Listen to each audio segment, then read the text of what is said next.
గత కొద్ది రోజులుగా సోషల్ మీడియాలో ఓ ప్రత్యేకమైన పెంగ్విన్ వీడియో విపరీతంగా వైరల్ అవుతోంది. పెంగ్విన్లు గుంపుగా సముద్రం వైపు కదులుతుంటే వాటి మధ్య నుంచి ఒక పెంగ్విన్ మాత్రం దారి తప్పింది. మంచుతో కప్పబడిన పర్వతాల వైపు ఒంటరిగా నడుచుకుంటూ వెళ్ళడం ఈ వీడియోలో క్లియర్గా కనిపిస్తోంది. ఈ దృశ్యం చాలామందిని భావోద్వేగానికి గురిచేస్తోంది. ఈ ఒంటరి పెంగ్విన్ ప్రయాణాన్ని పోల్చుకుంటూ అందులో తమ జీవితాన్ని చూసుకుంటున్నారు కొందరు. దీని వెనుక ఓ లోతైన కథ ఉంది. టాలీవుడ్ దర్శకుడు పూరి జగన్నాథ్ 5 ఏళ్ల క్రితమే తన ఆలోచనల్లో ఈ ఒంటరి పెంగ్విన్ కథను ప్రస్తావించారు. ఏ సందర్భంలో చెప్పారో తెలియదు కానీ ఇప్పుడు అదే కథ మళ్ళీ సోషల్ మీడియాలో ట్రెండ్ అవుతోంది. ఇక ఈ పెంగ్విన్ల కథ ఏంటో ఇప్పుడు తెలుసుకుందాం. అంటార్కిటికాలో నివసించే పెంగ్విన్ల జీవన శైలి చాలా క్రమబద్ధంగా ఉంటుంది. సాధారణంగా అవి గుంపులుగా జీవిస్తాయి. సముద్రంలో ఆహారం సంపాదించడం, బయటకు వచ్చి కలిసి ఉండడం, జతకట్టి పిల్లలను పెంచడం వీటి సహజ లక్షణం. అయితే ఇప్పుడు వైరల్ అవుతున్న ఈ ఒంటరి పెంగ్విన్ మాత్రం అందుకు భిన్నంగా ప్రవర్తించింది. దీని వెనుక భావోద్వేగాలకు సంబంధించిన కారణాలే ఉన్నాయంటూ కొందరు భావిస్తున్నారు.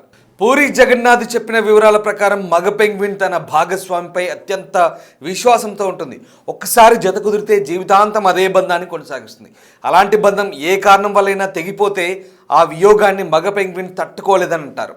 ఈ వైరల్ వీడియోలో కనిపిస్తున్న పెంగ్విన్ కూడా అలాంటి విరహాన్ని అనుభవించి మిగతా గుంపును వదిలేసి ఒంటరి ప్రయాణాన్ని ఎంచుకుందంటూ కొందరు విశ్లేషిస్తున్నారు. వాస్తవానికి ఈ వీడియో 2007లో విడుదలైన encounters at the end of the world అనే డాక్యుమెంటరీలోది. ప్రముఖ దర్శకుడు వెర్నర్ హెర్జోగ్, పరిశోధకుడు డాక్టర్ ఐన్లీతో కలిసి అంటార్కిటికాలో పెంగ్విన్ల ప్రవర్తనను అధ్యయనం చేస్తుండగా ఈ దృశ్యం కెమెరాలో బంధించారు. మిగతా పెంగ్విన్లన్నీ సముద్రం వైపు ఆహారం కోసం కదులుతుంటే ఈ ఒక్క పెంగ్విన్ మాత్రం అక్కడే ఆగిపోయి వేరే రూట్లో ప్రయాణించింది. దాదాపు 70 కిలోమీటర్ల దూరంలో ఉన్న పర్వతాల వైపు అది నడవడం మొదలుపెట్టింది.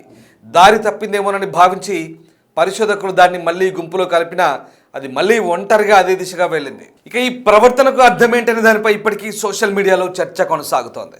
కొందరు ఇది ప్రేమలో విఫలమైందని అంటుంటే మరికొందరు జీవితంపై విరక్తి వచ్చి ఒంటరి దారిని ఎంచుకుంటుందంటూ అభిప్రాయపడుతున్నారు. సోషల్ మీడియాలో ఈ పెంగ్విన్కు నిహిలిస్ట్ పెంగ్విన్ అనే పేరు కూడా పెట్టారు నెటిజన్లు. ప్రస్తుత జీవితంలో ఒత్తిడి, పోటీ, బాధ్యతల భారం ఎక్కువైపోయిందని అనుకునే చాలామంది ఈ పెంగ్విన్ ప్రయాణంలో తమ భావాలను ప్రతిబింబంగా చూస్తున్నారు. జీవితంలో ఇప్పటి వరకు చేసిన భారపు, ఆయాసపు ప్రయాణం ఇక చాలు అన్నట్లుగా ఆ పెంగ్విన్ నడక ఉందంటూ వ్యాఖ్యానిస్తున్నారు. ఏదేమైనా ఓ చిన్న పెంగ్విన్ వీడియో ఇంతటి భావోద్వేగ చర్చకు దారితీయడం నిజంగా విశేషమే. ఈ స్టోరీపై మీ అభిప్రాయం ఏంటో కామెంట్ రూపంలో తెలియజేయండి.